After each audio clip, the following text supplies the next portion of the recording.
अरे भाऊ, हा कोणाला तरी माणसाला मदत करा हो. अरे तू चल ना मेरे संग गाड़ी पे. मेरे संग गाड़ी पे चल ना. ए भाई,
मग हे असे वाढत चाललेले आजार त्यांच्या घरच्यांनी तर काळजी घेतली नाही.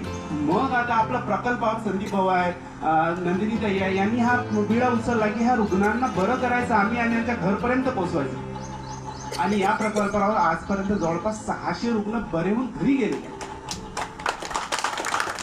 या प्रकल्पाला विविध डॉक्टरांची मदत आम्ही आहे, कसारे सर आहेत, मूल सर आहेत, भरपूर आम्ही डॉक्टर लोक मदत करतो. पण आम्ही काय करू शकतो? उपचार करतो आणि औषध उपचार देतो. परंतु त्यांना ते व्यवस्थित गेले पाहिजे, त्यांची स्वच्छता केली पाहिजे.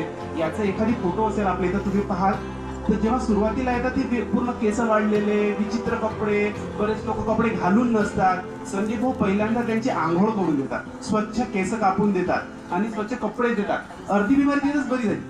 मग आता उरलेल्या ज्या गोष्टी आहेत त्यानंतर आम्ही औषध उपचार करतो, औषधी आहे, ऑपरेशन्स लागतात, बऱ्याच गोष्टी होतात. त्यामुळे त्यांची तब्येत बरीचशी जागेवर येऊन जाते. आणि मग पुढचं असतं त्यांचं रिहॅबिलिटेशन, म्हणजे आपण त्यांना पुनर्वसन करतो, त्यांना घरपर्यंत पोहोचवलं. त्यात निशांत आमचे त्यांचं ओळख पटवणे खूप कठीण आहे, म्हणजे अशक्य आहे. त्यांचं गाव शोधणं, त्यांचं कुठं राहतं हे शोधणं एकदम अशक्य गोष्ट आहे. परंतु त्यांनी एका नावावर आणि एका जिल्ह्याच्या नावावर घरपर्यंत पोहोचवलेलं आहे. तर हे पुढचं काम निशांत भाऊ करतात, त्यांना रिहॅबिलिटेशन मदत करतात. त्यानंतर त्यांना औषध उपचार घेत राहिले पाहिजे. आता इथपर्यंत आपली जबाबदारी संपली असं